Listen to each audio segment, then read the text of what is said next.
2강의 그 앞부분은 현대시인데 뒤에 부분 문법은 우리 이번에 시험을 다 봐서 그거는 오늘 공부 안 하고 선생님이 그래서 이 남신의주 유동 박시봉방이랑 연계되는 다른 작품을 또 프린트로 준비했거든. 그래서 오늘 이렇게 보면 될 것 같습니다. 남신의주 유동 박시봉방. 야, 굉장히 중요한 작품 중에 하나예요. 우리 교재 거기 시 본문을 펴시다. 그냥 시 바로 펴세요. 시가 굉장히 길어. 굉장히 길고 여기는 내가 배우지 않으면 한 번에 좀 보기가 좀 힘든 시기는 해요. 자, 제목이 남신의주 유동 박시봉방. 주소야, 주소. 자, 백석 시인이 쓴 거고요. 백석 시인은 우리 일제강점기 시절의 시인이고, 이분은 일제강점기 때 고향을 떠나서 만주나 이런 데서 유랑하는 우리 조선인들이 굉장히 많았잖아. 그래서 그런 입장에서 이제 기록한 한 시다. 신의주 남쪽. 여기 신의주, 뭐 경기도 이런 거야. 유동, 여기 뭐 청라동 이런 것처럼 유동. 박시봉이라는 사람의 옛날에 집에 방 하나도 세를 줬거든. 그래서 박시봉이라는 사람의 방 한 칸이야. 주소다, 주소. 자, 본문 볼게요. 우리가 시를 제일 처음 볼 때는 무엇을 집중해서 보자 그랬지? 화자가 어떤 시적 상황에 있는지, 한마디로 화자가 뭐 하고 있는지, 아니면 화자가 무엇을 보고 있는지, 시적 대상, 여기에 대한 감정과 태도가 어떠한지를 파악하자 그랬죠? 이때 이 감정은 직접적인 단어로 나타나기도 하고 간접적인 사물을 통해서 표현이 되기도 한다. 야, 보자. 화자가 어떤 상황인지. 어느 사이에 나는 이라고 나가 나왔어. 뭐 하는 거야? 표면적으로 이런 걸 표면적 화자라 그래요. 나는 아내도 없고 또 아내와 같이 살던 집도 없어지고, 자, 없고 상황을 지금 나열하고 있지. 자, 좋은 상황이 아니야. 집도 잃고 부인도 잃고, 그리고 살뜰한 부모며 동생들과도 멀리 떨어져서 어떻게 됐냐? 어느 바람 새인 쓸쓸한 거리 끝에 헤매이었다까지요. 그래서 여기까지는 화자가 지금 길을 떠돌게 된 현재 부정적인 상황에 대한 이야기지. 자, 바로 날이 저물어서 하강이 이미지야. 더 안 좋아졌지. 더 힘든 상황이야. 바람은 더욱 세게 불고 상황이 점점 좀 안 좋아져. 추위는 점점 더 해오는데 여기 두 가지는 뭐다? 이 상황이 심화되고 있다. 그래서 그 결과 나는 어느 목순의 집에, 이 박시봉이겠지, 이 사람이? 어느 목순의 집에 헌 지푸라기를 깐 한 방에 들어가서 쥐인을 붙였다. 쥐는 주인을, 이 사람이 나의 집주인이요가 되는 거야. 그러니까 새를 들었다. 여기까지. 그래서 여기까지는 화자가 떠돌아다니는 상황에서 이 방에 이제 들어가게 된 계기지. 상황까지. 괜찮? 좋아. 이제 방에 들어갔어. 그리하여, 여기서 있잖아. 우리가 시를 볼 때 이런 어떤 공간에 대한 단어가 나오지, 그런 공간이 갖는 의미가 있단 말이야. 이 공간에서 이 사람이 행복한지, 나를 성찰하는지, 공간의 의미. 자, 이 방에서. 이리하여 나는, 이 쓴내 나는 춥고 누긋한 방에서. 그러니까 춥고 누긋하다. 눅눅한 거야. 방이 찝찝해. 이 방에서. 뭐 하냐? 낮이나 밤이나 나는 나 혼자도 너무 많은 것 같이 생각하고, 이게 무슨 소리냐면, 왜 좁은데 사람 많으면 너무 답답하잖아. 여기는 방에 나 혼자 있는데도 그 혼자도 너무 많은 것 같아, 지금. 그러니까 밀도가 너무 느껴지는 거야. 너무 답답해. 이거 생각하면. 딜옹뱅이에 북덕불이라도 담겨오면, 자, 딜옹뱅이, 북덕불, 굉장히 전통적인 단어들이지. 향토적인 단어. 자, 이런 향토적인 단어를 통해 이제 이 작가 특징 중에 하나야. 사투리도 방언도 많이 쓰고 향토성 있는 단어도 굉장히 많이 써. 디롱뱅에 북덕부를 담겨온다는 거 뭐냐면 옛날에는 추운데 가난한 집에서는 막 이렇게 못 댄단 말이야, 불을. 그럼 뭐 하냐면 이 항아리 같은 거에다가 그 아궁이 떼고 남은 재 같은 거를 담아줘. 그러면 좀 따끈따끈하겠지. 그 방에 들어왔고 그걸로 이렇게 이렇게 따끈따끈 째는 거야. 이렇게 북덕부이라도 담겨오면 나는 이 항아리를 안고 손을 또 쪼이며 그 재 위에, 그 재가 또 식을 거 아니야? 그 재 위에 뜻없이 글자를 쓰기도 하며 낙서하는 거야. 자, 하면 뭐 하냐? 아이고 길어라, 그지? 또 문 밖에 나가지도 않고 자리에 누워서 머리에 손깍지 베개라고 뒹굴뒹굴 굴기도 하면서 뭐 하냐? 나는 내 슬픔이며 어리석음이며를 소처럼 연달아 새김질하는 것이었다. 그러니까 자꾸 생각하는 거야. 소가 새김질하는 거 알지? 소가 위가 4개야. 한 번 먹고 첫 번째 위에서 보관해놓고 좀 이따 하고 꺼내서 다시 먹어서 또 다시 넣어. 두 번째 위로. 아 진짜야. 이게 소화효소가 없어서 그렇대. 이제 이거 하는 것처럼 자 아까 내가 화자의 정서에 대해서 표현하자 그랬지. 정서가 슬픔, 어리석음이며 직접적인 단어가 나타나 있지. 그러니까 나 슬픈 거야. 방에 누워갖고 나는 왜 이럴까? 왜 이렇게 됐을까? 나 너무 창피해, 부끄러워. 계속 새김질하는 거야. 오케이? 그래서 여기까지는 화자가 지금 방에서 뭐 하냐? 이렇게 땅 파고 있는 거지. 나의 과거 회상? 내 슬픔이면을 계속 새김질한다는 거는 나를 회상하는 거지. 슬퍼하고 있어, 계속. 자, 내 가슴이 꽉 메올 적이며 내 눈에 뜨거운 것이 핑 괴일 적이며 그래서 뜨거운 거 뭐겠어? 눈물, 그지? 내 스스로 화끈 낮이 불도록 부끄러울 적이며 부끄러워. 나는 내 슬픔과 어리석임 눌려서 죽을 수밖에 없는 것을 느끼는 것이었다. 야, 이 고통이 끝나지가 않는다. 나는 죽을 수밖에 없겠다. 그래서 여기까지는 그 고통의 극한. 고통이 아주 심화됐어. 자, 이제 근데 시에서는 그러나가 중요하지. 그러나 뭐다? 시상의 전환이 일어나는 거다. 그러나 요 표현 한번 잘 봐봐. 그러나 이 사람이 지금 둥그러 누워 있었지. 누워 있는 상태에서 고개를 들었대. 뭐 하는 거야? 고개를 들었다라는 거는 의지를 표현하는 거야. 그러니까 머리가 위로 향한다는 거는. 두 번째, 창문 허연 문창을 바라보는 거야. 문창을 바라봐 바깥 세계를 생각한다는 거지. 또 눈을 떠서 높은 천장을 쳐다보는 것인데 높은 천장 뭐다 다 상승하는 거지. 내가 지금 육체를 위로 들고 밖을 쳐다보고 하는 것 자체가 몸을 일으키겠다라는 생각의 전환을 나타내는 거야. 자, 그래서 그 행동을 여기서 내가 행동의 변화를 일으켰지. 행동을 했더니 어떤 생각이 들었냐? 아, 내 뜻이며 힘으로 나를 이끌어가는 것은 힘든 일이구나. 그러니까 이 사람이 왜 괴로웠냐면 내가 힘으로 나를 이끌어 봤는데 내 인생이 내 마음대로 안 되니까 너무 답답한 거지.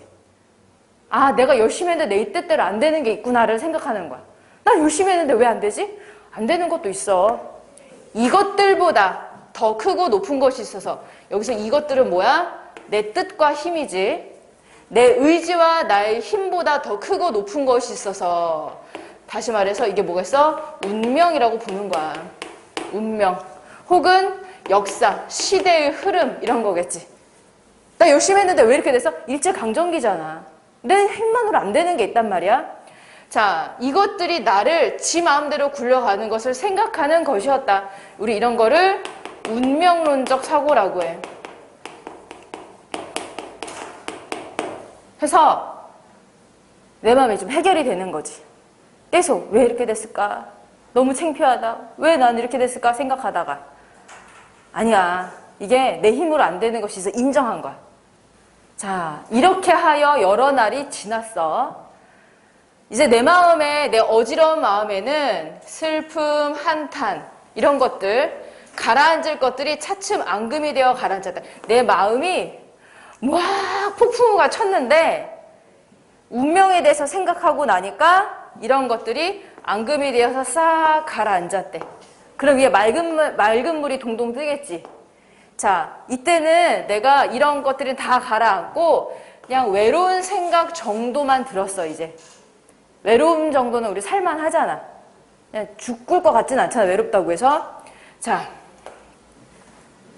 이제 마지막이 중요합니다. 그래서 여기까지 이 사람 이제 생각이 좀 전환을 이룬 거죠. 그래서 여기는 우리 글 써볼까? 그래서 여기까지는 이제 시상의 전환. 그래, 시상의 전환이라 써야 되나? 운명론적 사고. 운명에 대해 생각함. 그래서 여기서 여기까지는 뭐다? 이제 고통이 잦아드는 거지. 마음의 정리. 마음의 정리가 됐어. 내 마음에는 외로운 정도만 남았어. 자, 이때쯤에는 더러 나주소네. 나주소는 저쪽 북쪽의 방언인데요. 저녁쯤이라는 거야.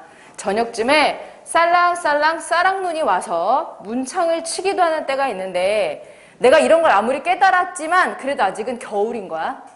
싸랑눈이 나를 쳐. 다음. 그래서 나는 이런 저녁에는 뭐하냐? 화로를 더욱 다가 끼며, 그러니까 춥잖아. 화로를 다가 끼며 무릎을 꿇어보며 뭘 한다? 블라블라 여기서부터 여기까지는 갈매나무에 대한 설명이야.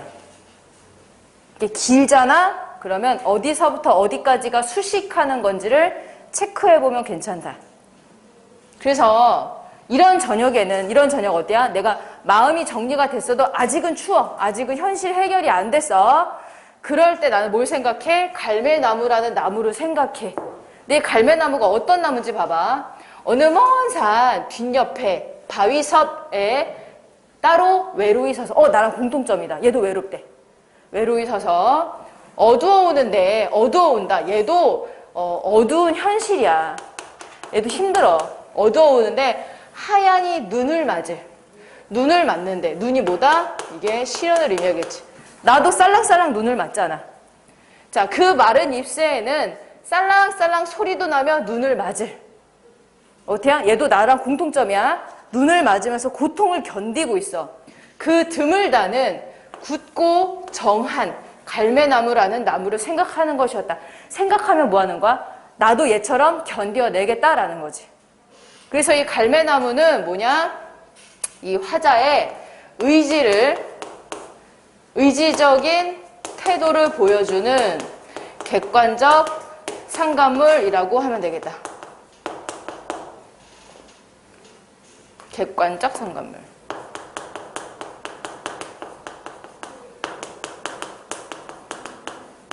그래서 나 이제 열심히 살겠어! 로 끝나지 않고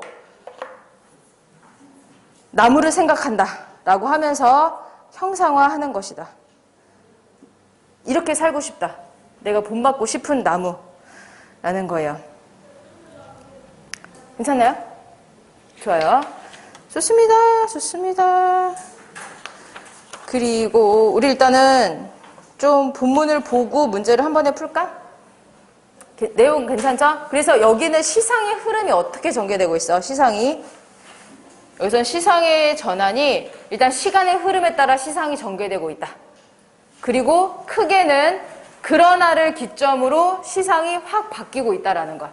처음에는 내가 왜 길을 떠돌아다녔는지, 이 박시봉 씨네 집에 들어가서 내가 고통스러웠는데 그러나를 기점으로 어떻게 됐다? 마음을 정리하고 갈매나무를 생각하면서 극복 의지를 말하고 있다라는 것입니다.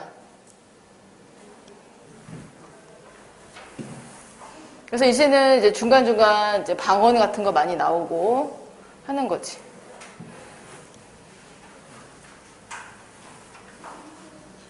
일단 교재를 먼저 계속 볼게요. 고재종의 세한도라는 시예요. 이 세한도라는 추사 김정희의 그림이 있어. 그 그림을 모티브로 한 시거든. 주제는 다르지. 김정희님은 조선시대 사람이니까 현대시고요, 이거는. 자, 아까 선생님이 화자가 뭐 한다고? 화자가 뭐 하는지 혹은 무엇을 바라보는지를 찾자 그랬어. 그럼 여기서는 화자가 뭐 하고 있어? 화자가 뭐예요? 뭐하니? 화자가. 응? 빨리 말해봐. 화자가 뭐 하고 있어요? 나무를 쳐다보고 있어요. 나무. 자, 날로 기우듬해 가는 마을회관 옆. 그래서 이 마을회관을 뭐라고 표현하고 있어? 날로 기울어져 간대요. 마을회관. 마을회관이 있는데 얘가 날로 기울어져. 옆에 청솔이 있는데 얘는 꼿꼿하게 서 있대. 자, 우리가 이런 상징 같은 거, 시어의 의미를 파악할 때는 화자가 얘랑 어떤 단어를 연결하는지 보면 좋아. 자, 마을회관은 지금 기울어져 가고 있지.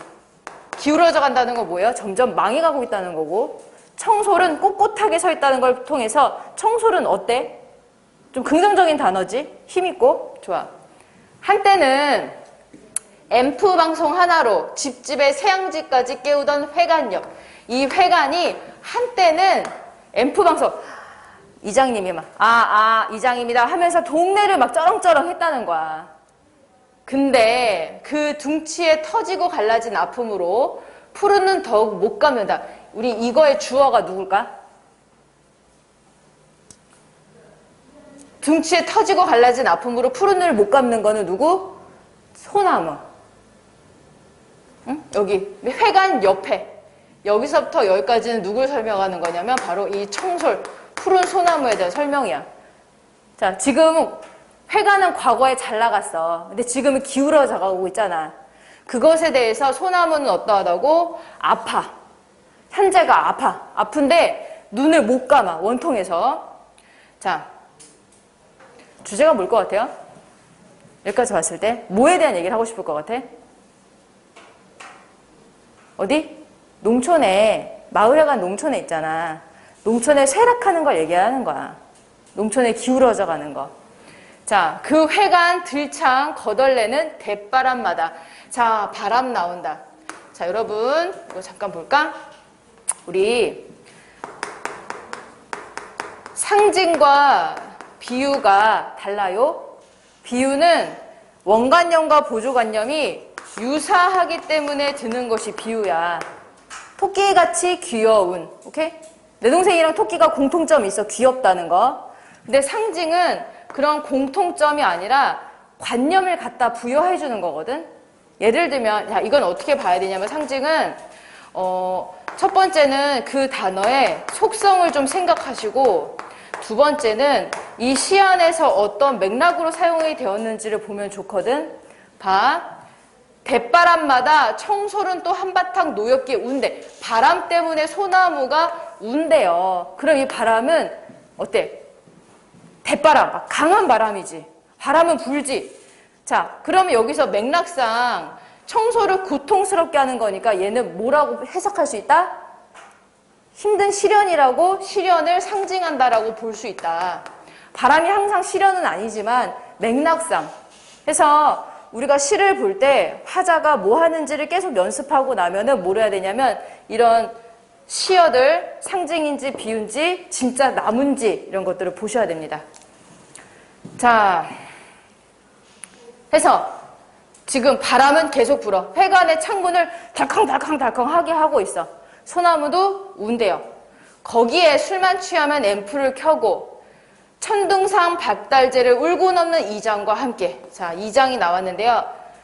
여기서 천둥산 박달재를 울고 넘는 이란 노래가 있어. 천둥산 그래. 녹화하니까 너무 부끄럽다. 이 노래가 있어. 옛날 노래. 그래서 이 아저씨가 술 드시며 와서 앰프 켜갖고 노래 부르는 거야. 너무 답답하고 괴로우니까. 옛날 농촌이 번성했는데 농촌 너무 가난하고 사람들 다 떠나가고 힘드니까 노래를 부르는 거야. 노래가 신나서 노래 부르겠어? 한스러운 노래지.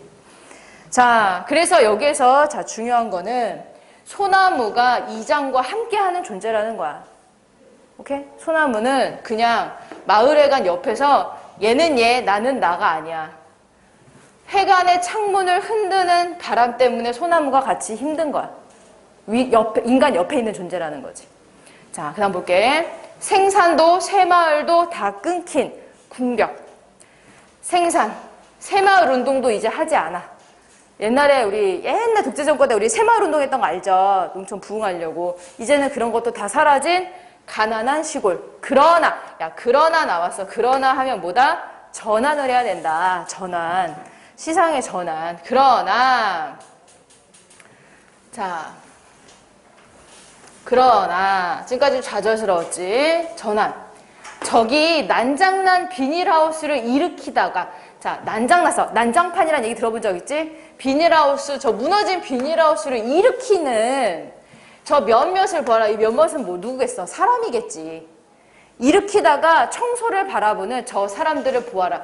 얘네들 뭐 하고 있어? 희망을 가지고 해보려고 하는 사람들이겠죠. 자, 그때마다 삭 바람마저 빗질하여 서러움조차 잘 걸러내어 푸른 숨결을 풀어주는 저 청소를 보아라 라고 했어. 삭바람은 북에서 내려오는 되게 거센 바람이거든. 이 삭바람이 막 부는 거야. 그러면 그것을 나무가 빗질해준대. 여기 통과하잖아. 고운 바람이 된대. 그래서 서러움은 여기서 걸려나가는 거야. 서러움은 걸려내고 여기는 뭐가 가는 거야? 푸른 숨결이 가는 거지. 에이, 나 뭐 쓰냐? 푸른 숨결.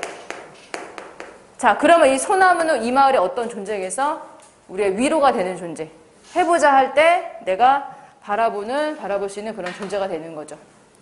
자, 나는 희망의 노예는 아니야. 자, 화자가 얘기하는 거야. 나는 희망의 노예는 아니야. 라는 건 뭐냐면 헛된 희망에 꿈꾸는 그런 순진한 사람은 아니야. 하지만 그래도 까맣같이 얼어 죽는 이 아침에도 이 아침이 까맣같이 얼어주는 아주 혹독한 추위래. 뭐다? 현실이 굉장히 고통스러워. 그래도 저 동력에서는 꼭두선이빛. 꼭두선이빛은 그거 아침 해가 돋을 때 그 붉은 빛을 말하거든. 그 붉은 빛이 타오른다. 그러면 이 꼭두선이빛이 의미하는 게 뭐가 써? 상징하는 것이 해가 떠오르는 거잖아. 상승의 이미지잖아. 그지? 빛이야. 뭐야? 희망의 이미지지. 나는 순진한 나는 순진하게 막 그래 잘 될 거야. 아무것도 없지만 나는 잘 될 거야. 이런 바보는 아니지만 그래도 희망은 있지 않냐. 라는 의지를 나타내는 시고요. 여기서 중요한 것, 이 시에서 조금 전반적으로 잘 나오는 것 중에 하나가 청솔의 의인화라는 거. 그 다음에 두 번째는 꼭두선이 빛은 붉은색이지. 그리고 소나무는 푸른색이지. 그래서 이 색채가 대비되면서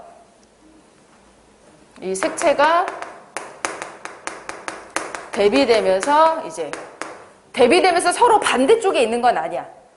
푸른색과 붉은색이 반대는 아니거든. 하지만 서로 다른 색을 나란히 놓으면서 둘 다 희망과 이런 소망을 상징한다 라고 보시면 되겠습니다. 괜찮? 그러면 우리 거기를 보자. 17에서 20번까지 네 문제 지금 바로 풀어볼게요.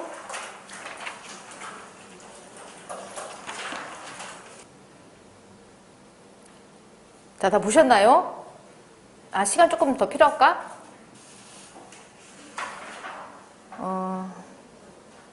그래. 같이 보자.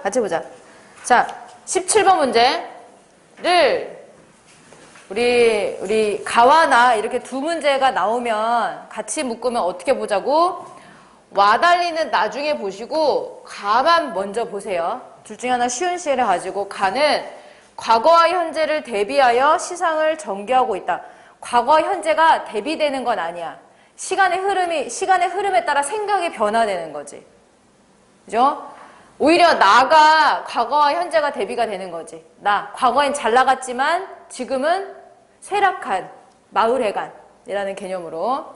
자, 2번 나는 가와 달리 나는 화자의 공간 이동하지 않았다. 아니, 그치, 공간 두 개 다 공간 이동이 없다. 맞아? 자, 카메라가 하나만 비추고 있잖아. 나 같은 경우도. 자, 그 다음에 가와 나는 모두 어조의 전환을 통해. 자, 말투 바뀐 것이 없다. 둘 다.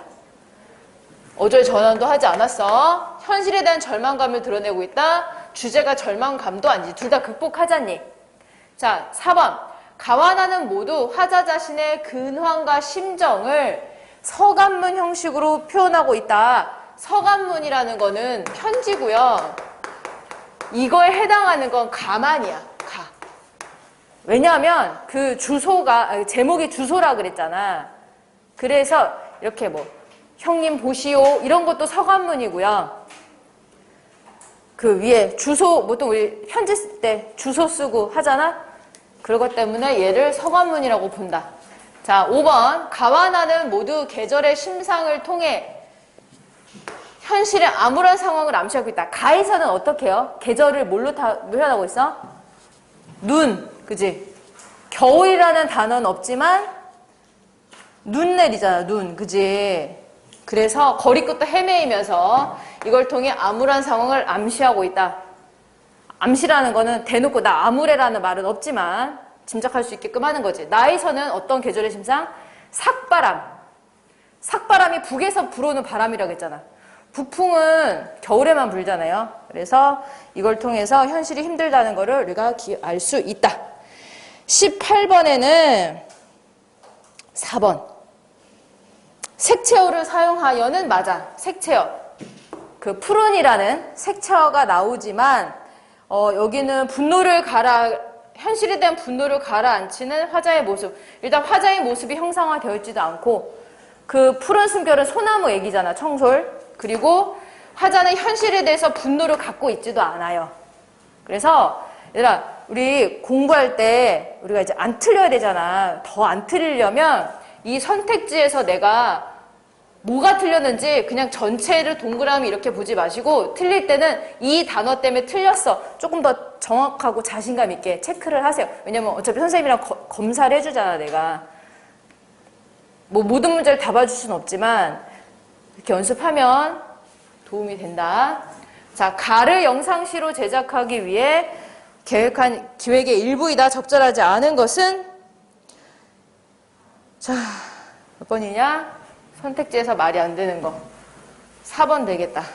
왜요? 화자는 어떤 다른 사람을 원망하지 않아. 그지? 여기 4번.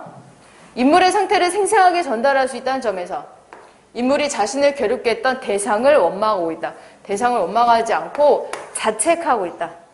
나의 분노, 나의 슬픔을 얘기하는 거지. 자, 20번 문제는 좀 같이 봐볼까? 갈매나무와 여기서는 아까 말했지. 상징이 뜻을 파악할 때는 이 사물의 속성을 보시자고요. 속성. 자, 나무를 사전에 찾아봤대. 주로 땅에 뿌리를 받고 수직 위에 서 있다는 특성으로. 자, 수직으로 서 있기 때문에 뭘 상징한다? 수용과 인내를 일반적으로 상징한다. 오케이? 상징한다. 그 잎이 생성과 성장, 소멸과 재생을 보여준다는 특성에서 나무는 뭘 상징한다? 자연의 순환을 상징할 때가 있다. 그러니까 우리가 여기에서는 맥락에서 선택을 해야 되는 거야. 자, B. 뭐야, 이게 B지. 자, 선인 군자다운 품성을 지닌 자연물로 인식되어 인간에게 교훈을 주는 상징물이다. 라는 거는 우리나라 관습적인, 고전에서 많이 사용하지. 소나무, 대나무 이런 거. 솔. 흔히 지조나 절개가 굳세고 고듬을 상징함. 여기에서 흔히라는 것도 관습적 상징이라는 거야. 자, 청솔은 사시사철 푸른 소나무를 말한다. 라는 걸 통해서 적절하지 않은 것을 보자. 만약에 1번 A의 수용과 인내라는 걸 포인트로 본다면 가의 갈매나무가 외로이 서서 눈을 맞는 그런 시어들을 통해서 화자가 자신이 처한 상황을, 현실을 수용하고 견딘다고 해석하는 것도 가능하겠다. B. 자연의 순환적 생명 여부를 바탕으로 우리가 시를 이해를 한다면 가의 갈매나무가 어두워오는 시간에 눈을 맞는 어두워오는 거는 이거를 순환으로 포인트를 잡는다면 밝아올 거잖아, 곧. 그지? 그렇게 해석도 가능하겠다. 논리적으로 말이 안 되는 건 아니잖아요. 자, 3번. C의 성인군자다운 품성으로 바탕으로 한다면 가의 갈매나무는 민중의 삶에, 나의 청솔은 화자 개인의 삶에 교훈을 부여하는 역할을 한다고 할 수 있겠고, 말이 안 되지. 우리 민중이라는 단어 하나도 들어간 적이 없죠. 그리고 위에 거기 본문에서도 성인군자랑 민중이랑 연결되는 게 하나도 없어요. 그지? 우리 민중을 상징하는 나무들은 어떤 나무가 나오냐면, 우리 민중들은 일단 인원수가 많고 평범하잖아. 그래서 민중을 상징하는 식물들은 보통 풀이나 벼 이런 것들이야. 보리 이런 애들 있지. 모여서 작게 있는 애들, 그런 것들이 민중을 상징하지, 소나무같이 하나가 단독으로 있는데 민중을 상징하진 않아요. 위인을 상징하지, 소나무는. 됐어요? 자, 좋습니다. 그러면 우리 백석 시인의 또 다른 시 고향 하나만 보자. 자, 야.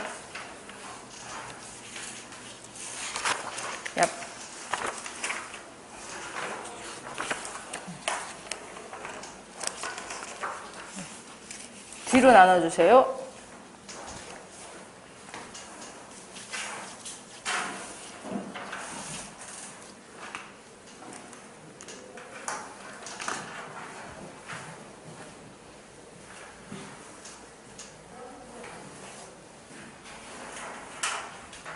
우리 지금 있는 교재가 뒷부분이 그 문법 파트인데, 2강의 문법 파트는 우리 이번에 어차피 시험으로 다 했고, 근데 3강의 문법 파트가 중세국어거든? 3강 잠깐 볼래? 아니, 책 집어넣었구나. 그냥 들어, 그러면. 우리 1학년 2학기 때 중요한 게 훈민정음이라 중세국어 나옵니다. 나란 말씀이 징기게 달라가 나와. 그래서 그 지금 있는 3회 교재, 갈색 교재, 다음 주부터 들어갈 문법 파트가 중세국어니 열심히 또 합시다. 2개나 줬어? 하나 옆에다 두세요.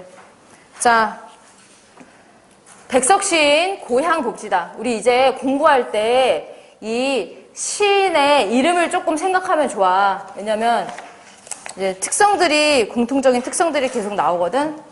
자, 오른쪽에 시를 쭉 볼게요. 먼저 쭉 보고 무슨 내용일 것 같아? 분위기가 어떠냐? 화자가 뭐 하고 있어? 여기는 상황이 중요해? 아니면은 뭐 대상이 중요한 시 같아? 그 시인마다 좀 특성들이 있거든. 백석 시인 아까 얘기했듯이 고향을 떠나서 이제 방황하는 그런 유랑민의 입장에서 많이 시 쓰여져 있다. 자, 아까 얘기했듯이 여기서도 공간에 대한 개념이, 공간이라는 어떤 개념이 나오면 이 공간에 어떤 의미가 부여되고 있는지를 보자. 화자가 뭐 하고 있어? 북관에 혼자 알아 누웠대. 화자가 있는 공간 어디다? 북관이다. 어떤 상황이야? 알아 누웠어. 아파. 자, 어느 아침 의원을 뵈었다. 옛날에는 의원이 왕진을 가잖아. 집에 의사가 와준 거야. 여기서 시적 대상은 누구다? 바로 이 의원이다. 자, 의원은 열애 같은 상을 하고, 자, 이제 의원에 대해서 어떻게 묘사하고 있는지 봐봐. 열애 같은, 열애는 부처님이거든? 부처님 같은 관상, 얼굴을 하고. 관공은 관우야, 관우. 우리 옛날 분들은 관우 되게 멋있게 생각한단 말이야. 관우에 수염을 하고. 자, 먼 옛적 어느 나라 신성 같아. 되게 신비한 사람이니까 좋은 단어 다 썼네. 신성 같은데 새끼 손톱 길게 돋은 손을 내어 묵묵하니 한참 맥을 짚더니 갑자기 물어서 고향이 어디나 하는 거야 나한테. 평안도 정주라는 곳입니다 했더니 그러면 누구누구 아무개 씨 고향인데 아무개 씨랍니까? 라고 내가 대답한 거야 누워갖고. 의원은 빙긋이 웃음을 띠고 막역지간이네 하고 수염을 찌는 거야. 막역지간이 뭐야? 엄청 친한 사이. 그래서 지금 여기에서 화자가 있고 의원이 있는데 둘 사이에 아무개 씨가 있는 거야. 자, 아무개 씨 평안도 정주 사는데 나랑 어떤 사이야? 막역지간이야. 막역지간. 아주 가까운 사이야. 나는 이분을 아버지라 섬기는 분이에요. 진짜 아버지는 아니고 아버지처럼 모시는 분이에요. 라고 한즉 의원은 또다시 넌지시 웃고 말없이 팔을 잡아 맥을 보는데 손길은 따스하고 부드러워. 그래서 이분을 통해서 내가 이제 느낀 느낌이 뭐야? 이 상황을 통해서 따스하고 부드러워. 고향도 아버지도 아버지의 친구도 다 있었다. 는 내가 고향에 간 게 아니야. 이 순간 이곳이 나에게 고향 같았어. 그러니까 고향의 분위기를 내가 느꼈다는 거지. 아버지도 아버지의 친구. 내 옆에는 아무개 씨도 있는 것 같고 아무개 씨 친구 우리 의원이. 그래서 내가 지금 어때요? 타향에서 여기서 북과는 내가 지금 고향을 떠난 타향이란 말이야. 타향에서 아프면 사람이 외롭잖아. 외롭다는 단어는 없지만 아파하고 있는데 아주 신성 같은 할아버지 의사가 와서 얘기를 했더니 공통분모가 나타났네. 그래서 내가 느낀 감정이 뭐야? 이제 고향에 대한 고향을 느꼈다. 이곳에서 고향을 느낌. 그래서 우리가 모의고사를 볼 때 이렇게 난생 처음 보는 시가 나타나면 첫 번째는 제목을 본다. 두 번째는 눈으로 쓱 2, 3초 보면서 분위기를 보시고 세 번째는 화자가 지금 뭐 하는지 화자가 무엇을 바라보는지 거기에 대한 정서와 태도가 어떠한지를 보면서 시의 주제, 다시 말해서 시의 내용을 일단 파악을 하시는 거예요. 그러고 나서 표현기법들 싹싹싹 들어가는 거지. 여기는 의인법이네, 여긴 반어네, 여긴 역설법이네 이렇게 가면 되겠다. 왼쪽에 핵심 정리 좀 한번 읽어볼게요. 갈래는 자유시 서정시. 성격은 서사적이다. 시에서 서사라는 거는 스토리가 있다라는 거야. 자, 인물과 사건이 있다라는 거지. 회고적. 자, 베이었다라는 거는 이거 과거지? 이거 지금 현재 아니야? 내가 알아누웠다. 과거형이자 쓰면서.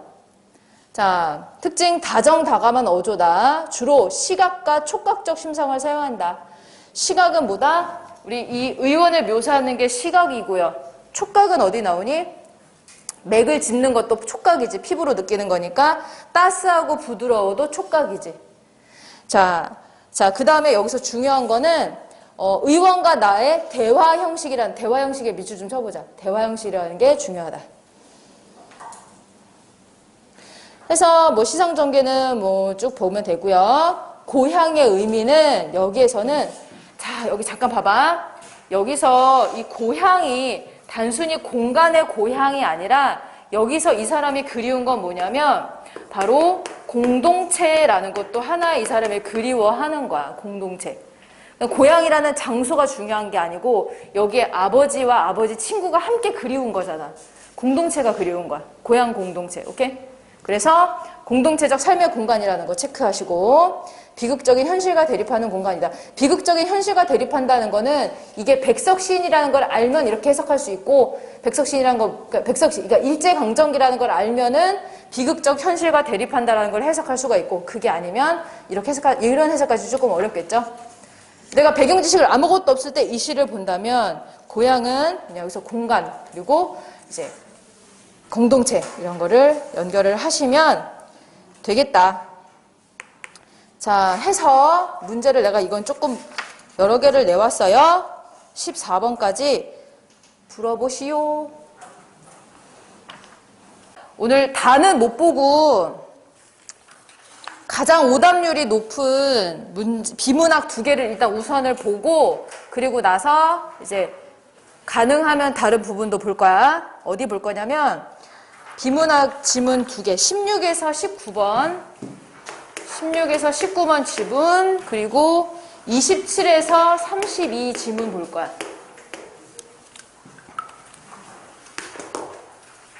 자, 이거 일단 푸세요. 시간 한 20분. 우리 먼저는 16에서 19번 지문을 먼저 보도록 할게요. 문제를 먼저 보자.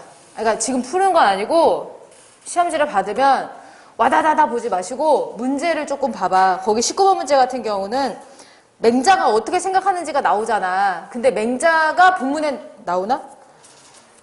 순자가 나오지? 그죠? 그러면 이 두 사람의 사상의 차이를 봐야 된다라는 게 나오겠구나 라는 걸 생각하고 본문을 보면 좋겠지. 자, 우리 첫 번째 문단에서는 항상 우리 첫 번째 문단에서 뭐 하죠? 첫 번째 문단은 하재를 제시해. 앞으로 무슨 얘기를 하겠다. 그리고 나는 첫 번째 문단이 설계도라고 생각하거든.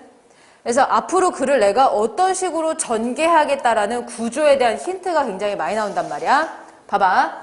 고대 중국인들은 이렇게 고대 중세 시기가 나오지 그러면 변천이 나올 확률이 굉장히 높아. 왜냐면 우리는 고대가 궁금한 건 아니거든. 자, 그래서 고대 중국인들 묶어봐. 고대 중국인들은 인간이 행하지 못하는 불가능한 일은 그들이 신성하다고 생각한 하늘에 의해서 해결 가능하다고 보았다. 그럼 여기에서는 여러 가지를 지금 정보를 알려주는데 고대 중국인들은 하늘을 뭐라고 생각했다? 신성하다고 생각했고 하늘이 뭐다? 인간이 행하지 못한 불가능한 일들을 하늘은 해결 가능하다라고 보았대. 그럼 여기까지는 뭐예요? 고대 중국인들의 하늘에 대한 관이지. 그지? 하늘을 어떻게 생각했는지. 그리하여 하늘은 인간에게 자신의 의지를 심어 두려움을 갖고 복종하게 하는 의미뿐만 아니라 뭘 더 줬대? 인간의 모든 일을 책임지고 맡아서 처리하는 의미로까지 인식이 되었다. 그래요. 단순히 인간에게 자신의 의지를 심는데 자신은 누구야? 하늘이지. 사람에게 의지를 심어서 왕이 되어라 이런 의미를 심는 그런 것뿐만 아니라 인간의 모든 일을 책임을 진다고 사람들이 생각했다는 거야. 그 당시의 하늘은 어느 당시? 고대의 하늘은 인간에게 행운과 불운을 가져다 줄 수 있는 힘이고 인간의 개별적 또는 공통적 운명을 지배하는 인간의 개별적 얘들아 우리 문장에서 너네 암긴 문장 아는 문장 중학교 때 다 배웠잖아. 그러면 생각해. 개별적 운명은 뭘 의미하는 것 같아? 개인의 운명. 내가 성공하고 취직하고 이런 거. 또 그럼 공통적 운명은 뭐야? 뭐 국가의 운명이라든지 이런 것까지 지배하는 신비하고 절대적인 존재라는 믿음이 형성이 되었대. 이러한이 뭐야? 바로 요런 하늘에 대한 인식은 결과적으로 어떻게 됐대? 하늘을 권선징악의 주제자로 보고 모든 새로운 왕조의 탄생과 정치적 변천까지도 그것 바로 하늘에 의해 결정된다는 믿음의 근거로 작용하였다까지가 뭐다? 고대 생각이다. 고대인들. 하지만 나왔어. 그럼 하지만 뒤가 중요하겠지. 그런 하늘에 대한 인식이 뭐야? 여기 인식은 인간의 지혜의 성숙과 문명의 발달로 인한 새로운 시대의 요구에 의해서 자, 두 가지가 있어. 첫 번째는 인간이 똑똑해졌고요. 두 번째는 시대가 요구했어.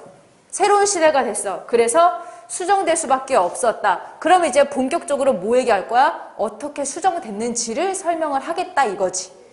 자, 그래서 여기에서는 뭐다? 새로운 사상이 새로운 인식관이 등장하게 된 이제 배경이 여기 이렇게 나와 있는 거지. 첫 번째 문단의 주제는 고대 중국인들의 하늘관과 새로운 인식관이 등장하게 된 배경까지. 그러니까 첫 번째 문단의 핵심이 되겠다. 그죠? 그래서 독해를 하실 때 일단은 문단과 문단의 구조를 보기 전에 이 한 문장이 몇 개로 이렇게 나눠서 보시면 돼. 주어, 서술어 어떻게 묶여져 있는지. 자, 그래서 본문을 볼까요? 순자의 하늘에 대한 주장이야. 얘들아, 우리가 철학 문제를 볼 때 중요한 건 뭐냐면 이 사람의 생각을 보는 거지 이 사람이 절대 다 진리를 갖고 있는 건 아니야. 그죠? 순자라는 사람은 어떻게 생각했냐? 고대 중국인과 달리 그 당시까지 진행되었던 하늘의 논의와 엄격히 구분될 뿐만 아니라 그 당시까지 진행된 하늘의 논의가 뭐야? 바로 위에 있는 거, 고대 중국인들 생각하고는 정말 달라. 그리고 그것을 매우 새롭게 변모시킨 하나의 획기적인 사건이야. 뭐가? 순자의 하늘에 대한 주장이 획기적이야. 순자에 있어서 하늘이 무엇이냐? 단지 자연 현상이다. 그가 생각한 하늘은 별, 해와 달, 사계절, 추위, 더위, 바람 등의 모든 자연 현상이다. 그가 생각한 하늘은 뭐다? 자연 현상. 따라서 하늘은 사람을 가난하게 만들 수도 없고 병들게 할 수도 없고 재앙을 내릴 수도 없고 부자를 만들 수도 없으며 길흉화복을 줄 수도 없다. 사람들이, 자, 여기까지는 뭐다? 하늘에 대한 이 사람의 생각이야. 단지 자연현상. 사람들이 치세와 난세를 하늘과 연결시켜주는 그 심리는, 그것은 왜냐? 우리 치세는 좋은 시대, 난세는 혼란한 시대야. 괜찮아? 이 사람들은 누구 사람들이겠어? 그 이전 시대 사람들이. 하늘과 연결시켜는 것은 심리적으로 하늘에게 기대는 일일 뿐이라고. 심리적인 거라는 거야. 치세든 난세든 그 원인이 뭐예요? 원인은 어디에 있다? 사람에게 있다. 그러니까 획기적이라고 보는 거야. 사람에게 있는 것이지 하늘과는 무관하다. 사람이 받게 되는 재앙과 복의 원인도 모두 누구에게 있다? 자신에게 있다. 불변의 질서를 가지고 있는 하늘에 있지 않다. 그러면 이 사람이 생각하는 하늘은 어떤 존재? 자연현상이고요. 불변의 질서를 가진 존재야. 괜찮아? 그래서 두 번째 문단은 순자의 하늘관이고요. 순자의 하늘관은 어떤 특징이 있다? 순자는 단지 하늘을 자연현상으로 보았다. 어떤 불변의 질서를 가진. 그래서 사람들이 하늘에 기대하는 것은 심리적인 것일 뿐이다. 자, 그러면 내가 지금 얘들아 그냥 단순히 순자의 하늘관이라고 할 수도 있는데 불변의 질서를 강조한 이유가 있어. 왜냐면 그게 밑에 다시 나오거든. 그 불변의 질서. 자, 하늘은 그 자체의 운행 법칙을 따로 갖고 있어. 그 자체의 운행 법칙, 다른 말로 불변의 질서 갖고 있어. 인간의 길과 다르다. 천체의 운행은 불변의 정규 궤도에 따른다. 해와 달과 별이 움직이고 비가 내리고 바람이 부는 것은 모두 제 나름의 길이 있다. 사계절은 말없이 주기에 따라 움직일 뿐이다. 오케이? 똑같은 얘기 계속 반복하고 있지? 물론 일식과 월식은 항상 일어난 일은 아니지. 일식은 독특하지. 물론 일식과 월식이라는 건 뭐냐면 이 정규궤도가 아닌 특별한 사건인 거야. 자, 일식과 월식이 일어나고 비바람이 아무 때나 일고 괴이한 별이 언뜻 출현하는 경우는 있을 수 있다.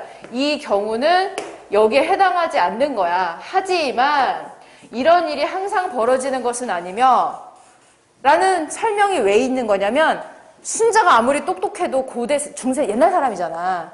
그러니까 일식을 어떻게 알아? 지구가 둥글다라는 것도 모르는데. 그래서 이 사람의 나름의 논리로 설명할 수 있는 거는 요 정도뿐인 거야. 근데 그거는 어쩌다잖아 라고요.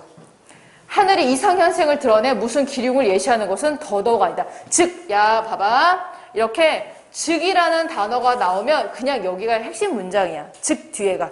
즉 하늘은 아무런 이야기도 하지 않는데 사람들이 하늘과 관련된 이야기를 만들어내는 것이다.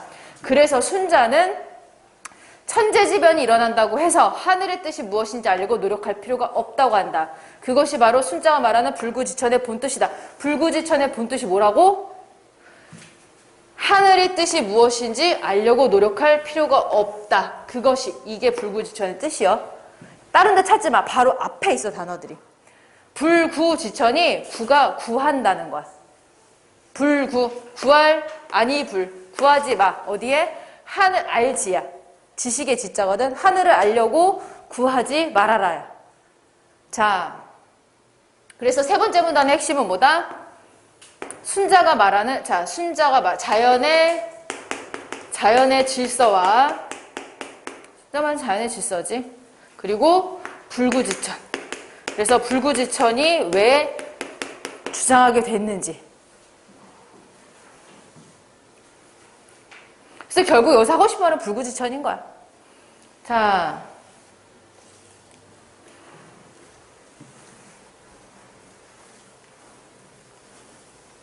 순자가 말한 불구지천의 뜻은, 자, 순자의 불구지천인 거야. 자연현상으로서의 하늘이 아니라 하늘에 무슨 의지가 있다고 주장하고 그것을 알아내겠다고 덤비는 종교적 사유. 봐봐. 자연현상으로서의 하늘인데 이 종교적 사유는 어떤 거냐면 자연현상으로서 하늘을 바라보지 않고 하늘에 무슨 의지가 있다고 주장하고 그것을 알아내겠다고 덤비는 것을 종교적 사유라고 해석하는 거예요. 그래서 내가 이거 왜 설명하냐면 이게 순자는 자연현상이라고 했는데 이것도 왜지? 헷갈리니까 헷갈리지 마시라고. 주어가 어딘지를 보라고. 자, 이것을 순자의 불구지천의 목표는 뭐냐? 종교적 사유를 비판하는 것이다. 그래서 여기가 문장의 주어고 이게 서술어야. 이게 목적어고. 이렇게 크게 보세요. 그러니까 억지로 하늘의 의지를 알려고 힘을 쏟을 필요가 없다. 사람들은 자연현상에 대해 특별한 의미를 부여하지 말고 뭐 해야 된다? 오직, 자, 오직이란 단어 강조하는 부사어잖아. 오직 인간의 사회에서 스스로가 해야 될 일을 열심히 해야 된다. 불구지천의 뜻은 비판하는 것이고 그것의 목표가 이거지. 아까 말했죠? 즉이 핵심이라고. 즉 재앙이 닥치면 공포에 떨고 기도하지 말고 재앙이 닥치면 적극적인 행위로 이겨내야 된다가 불구지천의 뜻인 거야. 자, 네 번째 문단. 불구지천의 의미. 단순히 하늘을 알지 말아라가 아니라 행동해라는 거지. 여기서는 행이라는 단어가 처음 드러났잖아.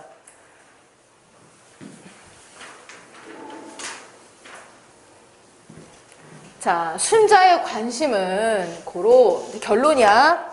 우리 첫 번째 문단의 기능은 화제를 제시한다 그랬지? 맨 마지막 문단을 마무리해야 돼. 마무리할 때는 새로운 개념을 더 꺼내지 마시고 요약하던지 강조하던지 의를 말하던지 하면서 글을 잘 마무리하면 되거든. 자, 그래서 결론이야. 순자의 관심은 하늘에 있지 않고 사람이 있었대. 특히 인간 사회의 정치야말로 순자가 중점을 둔 문제였다. 그래서 이제 정치까지 내려오는 거야.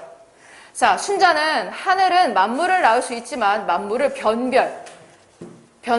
분별하다, 구분하다, 할 수 없다라고 말한다. 이는 무슨 말이냐? 인간도 만물의 하나야. 하늘이 낳은 존재이나 하늘은 인간을 낳았을 뿐 다스리려는 의지는 갖지 않고 있다는 것이다. 이게 누구 주장이다? 순자의 주장이다. 따라서 하늘은 혈기나 욕구를 지닌 존재도 아니다. 그저 만물을 생성해내는 자연일 뿐이다. 누구 입장에서요? 순자 입장에서요. 괜찮아? 보자. 그래서 16번에 1번이다. 자, 이런 문제가 나오면요. 여기에 특정 대상 뭐 이런 거 나오잖아. 그러면 여기 이 선지에서 말하는 특정 대상이 뭐지?를 봐. 특정 대상 뭐? 하늘이라고. 그냥 특정 대상 이렇게 하면은 너네 어렵단 말이야. 시간 너무 잡아먹으니까. 특정의 대상에 대한 새로운 관점을 제시하고 누구? 순자의 관점. 그 관점에 대한 내용을 구체적으로 설명하고 있지. 전체적으로. 첫 번째 문화 빼고 다 순자 얘기잖아. 그래서 1번이 답이 되겠다. 자, 2번 문제를 제기한 후. 일단 문제 상황이 나와 있는 건 없어요. 자, 3번 특정 이론에 대한 비판들을 검토하고. 일단 비판 자체가 없고 들도 없어.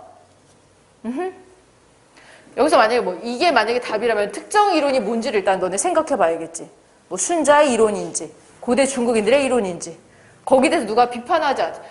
그렇지. 중국인들의, 고대 중국인들의 그 하늘, 관을 순자가 비판하기는 했지만 글은 아니야. 그지? 그리고 그 이론에 대한 의의를 밝히고, 내가 3번은 좀 헷갈릴 수 있겠다. 근데 들이 아니야. 들 때문에 이건 틀렸어. 그리고 순자 이론에 대한 의의가 나와 있진 않아. 그냥 설명만 하고 있지. 의의는 이게 어떤 의미가 있는지, 어떤 존재 이유가 있는지 이런 건데 그런 부분 나와 있지 않습니다. 그래서 16번에 1번. 일단 답 불러드릴게요. 17번에 2번, 18번에 4번, 19번에 3번. 야, 질문하고 싶은 부분 있을까? 틀린 거 있으면 지금 싹 보세요.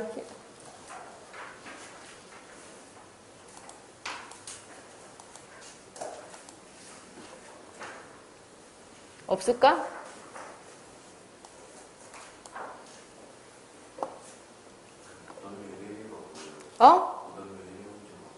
잠깐 뭐라고?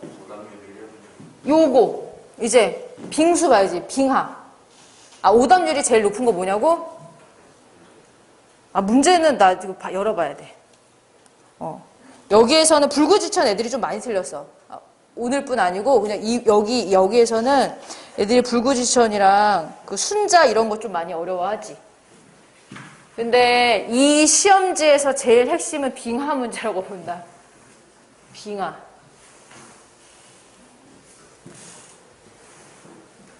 근데 이거 안 어려워. 문제 푸는 요령을 익히면 돼요. 자, 나 빙하 가도 돼요?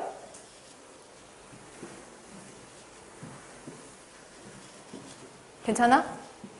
불구지천 설명 필요하면 얘기하세요. 괜찮다면 빙하를 보겠고, 여기 빙하 문제에서는 일단 30번 엄청나지. 일단 30번 문제 많이 틀리고 28번, 30번, 31번 좀 많이 틀리고요. 28번도 은근히 좀 틀리지. 이거 그냥 다 어려워. 이 지문 자체가 통째로 힘들어해. 근데 할만합니다. 우리 그게 있어. 독해라는 거는 우리가 지금 과학 시간이 아니죠. 그지? 독해를 하는 거라고. 독해라는 건 아까 내가 보여주는 것처럼 문장 안에서 중요한 단어, 주어, 서술어. 그래서 핵심 문장이 뭔지 이런 것들이 독해인 거거든. 그렇지만 배경 지식이 있으면 문제가 쉬운 건 또 사실이야. 그래서 학교에서 너네 물리 시간, 뭐 과학 시간도 듣잖아. 많이 나온다고 그런 게 적용이 돼서.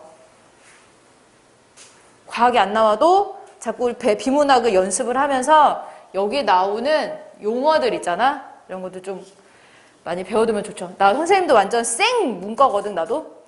하지만 나도 할 수 있다. 나 이거 산수 너무 힘든데, 산수. 봐봐. 선생님 아까 보자마자 너무 급하게 달려들지 말고 문제를 보자 그랬잖아. 30번 문제를 보면은, 자, 거기에 9배, 27배, 6시간 수치가 나와 있지. 이 말은 뭐냐? 너네 산수하라는 거야. 계산식이 있다라는 거지. 2배, 6배 계산 안 하면 어떻게 알 거야? 그래서 그런 걸 좀 생각하면서 보셔야 돼요. 본문 봅시다. 자, 냉수 속 얼음은 1시간을 넘기지 못하고 모두 녹아버린다. 반면 북극 해빙 또한 얼음이지만 10도씨가 넘는 한여름에도 다 녹지 않고 바다에 떠있다. 왜 해빙의 수명은 냉수 속 얼음보다 긴 걸까? 이 사람이 몰라서 물어보겠니? 이게 화제인 거지. 좋아. 왜 긴 걸까? 왜? 그럼 우리는 이제 그 이유를 찾을 거야. 해빙의 수명이 긴 이유를 알기 위해서는 2가지 원리를 먼저 알아야 된대. 그럼 2가지 원리 너네도 이해하고 가야 돼. 자, 냉수 속 얼음은 좀 빨리 녹는 거잖아. 냉수 속 얼음에 작용하는 열 에너지 전달에 관한 2가지 원리. 첫째 원리. 그러면 둘째 원리는 여기 있지. 그지? 그럼 2가지 원리, 선생님 있잖아. 이런 거 볼 때 2가지 원리가 있으면 2가지 위치를 먼저 좀 빨리 찾는 편이야. 안 그러면 읽다가 내가 지금 어느 길이지를 좀 헷갈리거든, 나는. 그래서 헷갈리지 않도록. 그래서 우리는 뭐 하는 거야? 여기서 여기 문단의 주제는 열에너지 전달에 관한 2가지 원리. 원래 먼저 첫째, 열에너지는 어떠하다? 온도가 높은 곳에서 낮은 곳으로 전달되는데, 온도가 높은 곳에서 낮은 곳으로 간다. 이런 화학 같은 거 나올 때는 온도인지 부피인지 압력인지 이 변수가 중요해. 좀 체크를 하세요. 전달되는데, 이 때문에 온도가 다른 물체들이 서로 접촉하면 열적 평형을 이루려고 한다. 아, 열적 평형이 뭐예요? 그러니까 밑에 개념을 설명해 주는 거지. 자, 접촉한 물체들의 열이 똑같아져. 서로 어떠한 영향을 주거나 받지 않는 상태. 그러니까 온도가 똑같은 상태. 열이 에너지가 왔다 갔다 하지 않는 상태.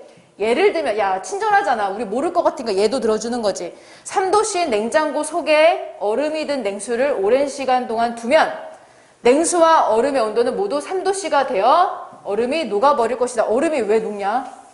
0도씨에서 녹잖아. 얼잖아. 0이 어는 점이잖아. 자, 그래서 3도씨 냉장고 3도씨, 냉수도 3도씨, 얼음도 3도씨, 열적 평형이다, 이게. 자, 좋아. 이해했으면 두 번째. 열 에너지는 두 물체 사이에, 이 열 에너지잖아? 열 에너지는 두 번째 규칙. 두 물체 사이에 접촉면을 통해서만 전달된다. 자, 그 다음. 접촉면이 클수록, 야, 요렇게, 인과관계가 나오면 체크를 하세요. 접촉면이 클수록 전달되는 열 에너지의 양은 커진다를 옆에다가 메모를 해도 괜찮고 이 선지 위에다가 바로 표시를 해도 괜찮아. 그러니까 눈에 띄게만 표시하세요. 왜냐면 선택지 읽다가 다시 이 공식이 와야 될 때가 있거든. 이게 많아지면 막 헷갈리니까 잘 메모하세요. 정의 좀 해볼까? 자, 원리. 자, 첫 번째 원리 뭐다? 열적 평형, 열 에너지는 온도가 높은 곳에서 낮은 곳으로 간다. 뭐 맞는 말이지. 두 번째, 열 에너지는 접촉면을 통해서만. 그래서 접촉면의 면적이 높으면 뭐다? 열 에너지의 양도 커진다. 야. 앞서 말한 상황에서는 열 에너지가 냉수와 얼음이 맞닿는 면을 통해 전달되므로 얼음이 냉수와 더 많이 맞닿을수록 전달되는 열 에너지는 커진다. 따라서 열적 평형을 이루기 전까지는 계속 이동하겠지. 두 물체 간 전달되는 열 에너지의 양은, 자, 이제 여기가 중요한 문장이거든. 두 물체 간, 자, 따라서가 결론이야. 열적 평형을 이루기 전까지 두 물체 간 전달되는 열 에너지의 양은 은는 이가에 등호를 하셔. 둘 차이의 온도차, 접촉 시간, 접촉면의 면적에 비례한다야. 오케이? 자, 열 에너지는 그래서 고로 열 에너지는 비례해. 뭐예요? 온도차. 두 번째, 접촉 시간. 세 번째, 면적에 비례한다. 괜찮? 이런 포인트, 공식들 딱딱 잡으시고. 그러면,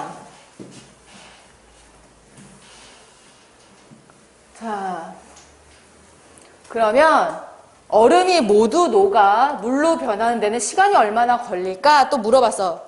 이게 또 이제 주제겠지. 자, 이를 알아내기 위해서 3도씨로 유지되는 냉수 속에 정육면체인 얼음 하나를 완전히 잠기게 해서, 물론 완전히 잠길 수가 없지만 공기와 접촉할 수 없는 상황을 설정해보자. 그래서 물이 있고요. 물이 이렇게 있고 거기에 얼음이 이렇게 있어. 얼음이 있어. 물 안에. 자, 실험 결과 한 변의 길이가 1cm인 정육면체 얼음이 완전히 녹는 시간은 약 2시간이다. 아까 우리 문제에서 시간 물어봤잖아. 그럼 이거 중요한 정보라는 거겠지.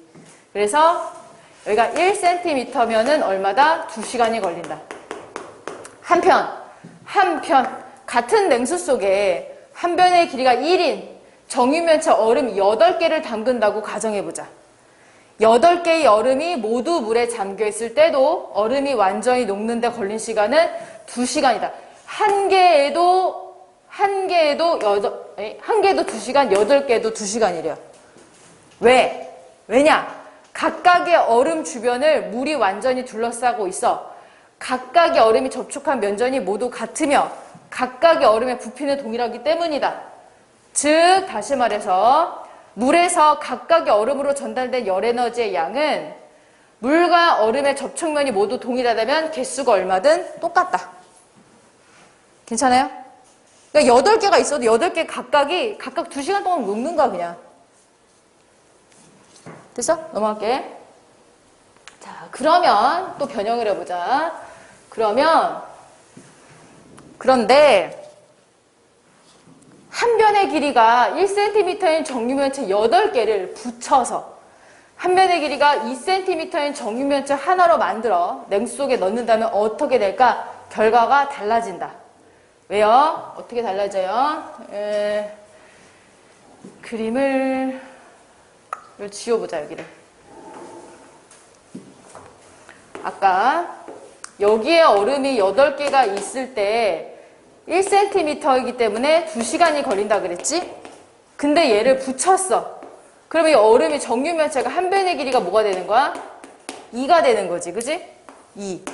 자, 전체의 부피는 여기 8개를 하면 전체의 부피가 얼마예요? 가로 곱하기 세로 곱하기 높이잖아. 여기 한 개가 1 곱하기 1 곱하기 1이니까 하나의 부피가 1이지. 얼음이 8개 쓰니까 여기서 녹이는 얼음이 몇 개야? 부피가 8세제곱센티미터란 말이야. 그러니까 이게 얘가 1세제곱센티미터인데 8개가 있으니까 여기에 들어간 얼음 알갱이가 8개가 합치면 8세제곱센티미터. 그러면 얘가 8개를 합쳐버렸어. 그러면 부피는 얼마야? 2 곱하기 2 곱하기 2니까 얘도 8세제곱센티미터인데 한 변의 길이가 여기는 1이고 여기는 2cm가 되는 거잖아. 괜찮아? 여기까지 우리 초등학교 때 산수. 자, 그래서 한 변의 길이가 1cm인 정유면체 얼음 8개가 각각 물에 잠겨 있다고 할 때 물에 접촉하는 얼음의 총 면적은 48이지만 왜 48이야? 요거 하나에 요거 1cm인 요거 하나의 건널비가 합치면 48이라는 거야. 얘 한 개 건널비 얼마니? 1 곱하기 1이 6개니까 6이지. 6이야. 6제곱센티미터. 그런데 여기 6제곱센티미터가 몇 개 있는 거야? 8개가 있는 거지. 이 8개의 건널비를 다 더하는 거야. 그러면 6 곱하기 8이니까 48제곱센티미터가 되는 거지. 얘는요. 면적을 합치면, 싹 다 합치면. 자, 그런데 이것을 붙여 각 변의 길이를 2cm로 만든 정유면체 얼음이 물과 접촉하는 총 면적은 얘는 건널비가 얼마야? 2 곱하기 2가 6개가 있으니까 24제곱센티미터인 거지. 아까 내가 지워버렸지만 열에너지가 전달되는 건 뭐에 비례한다 그랬어? 접촉 면적에 비례한다 그랬지. 면적이 뭐가 됐어? 접촉 면적이 48에서 24로 얘가 반이 줄었지. 자, 때문에 물과 접촉하는 면적이 절반으로 줄어들었기 때문에 같은 시간 동안 물에서 얼음으로 전달되는 열에너지의 양도 반으로 줄어들게 된다. 따라서 시간이 어떻게 되는 거야? 2배가 늘어나야 되는 거야.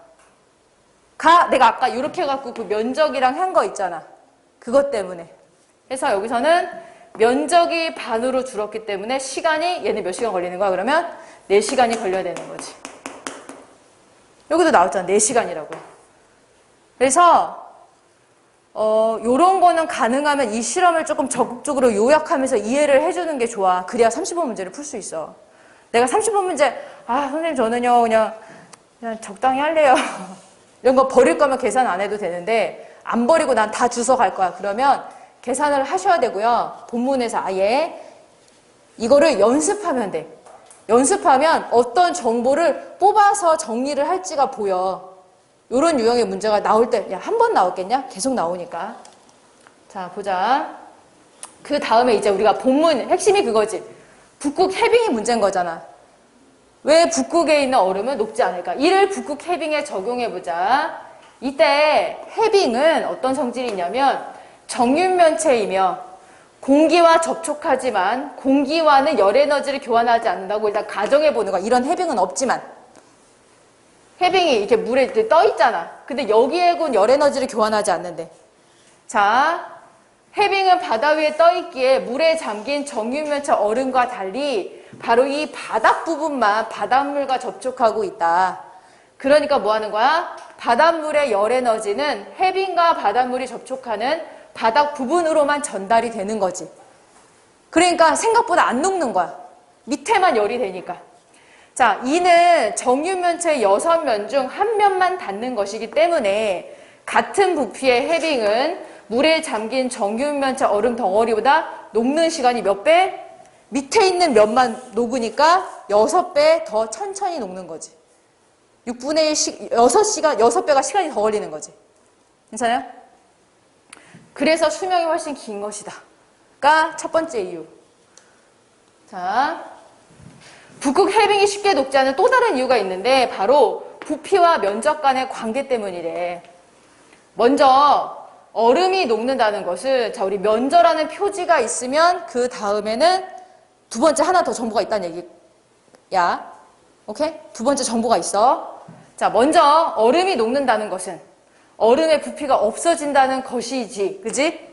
근데 얼음의 부피가 클수록 녹아야 될 얼음의 양이 많은 거지. 부피가 크면 얼음이 많은 거야.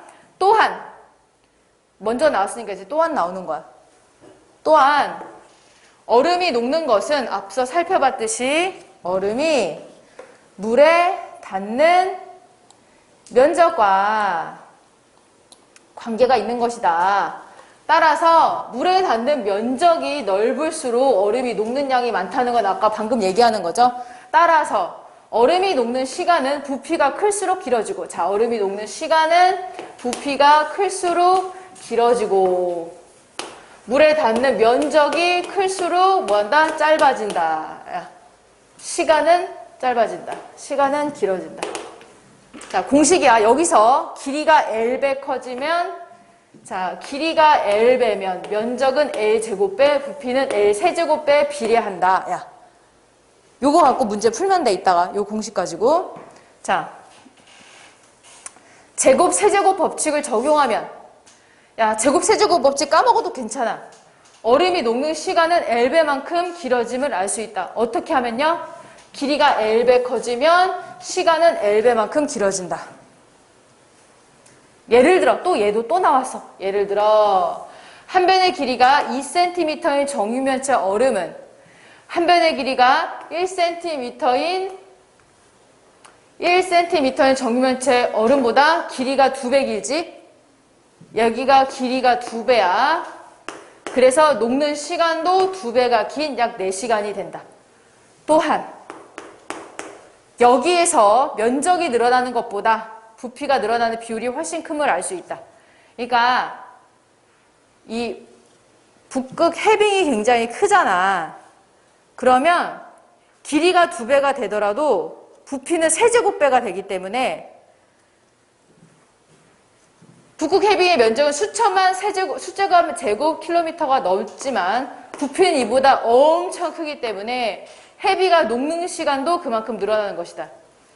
결론, 해빙은 실제 다양한 조건을 고려하더라도 물에 닿는 면이 한 면뿐이고 바닥, 그리고 닿는 면적에 비해 부피가 매우 크기 때문에 안 녹는 거다라는 결론인 거다. 자, 그러면 답을 볼게요. 27번에 일단 답부터 불러드림. 27번에 1번,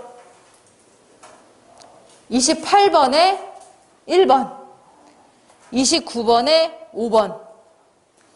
자, 이제 30번 문제. 30번에 4번.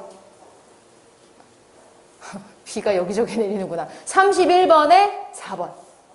야, 30번 문제를 일단 좀 풀어볼까요? 야, 지금 다시 풀어보세요. 아, 답을 알려줬지? 다시 한번 풀어봐. 해봐요, 지금.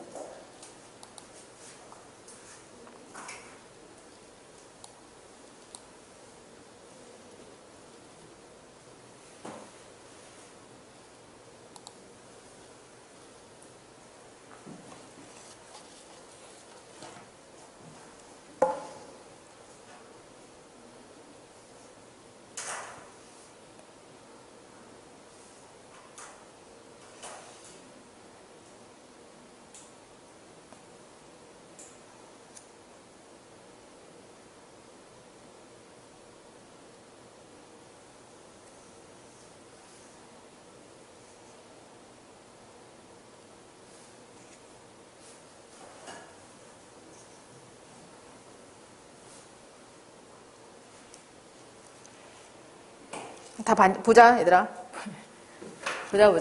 보자.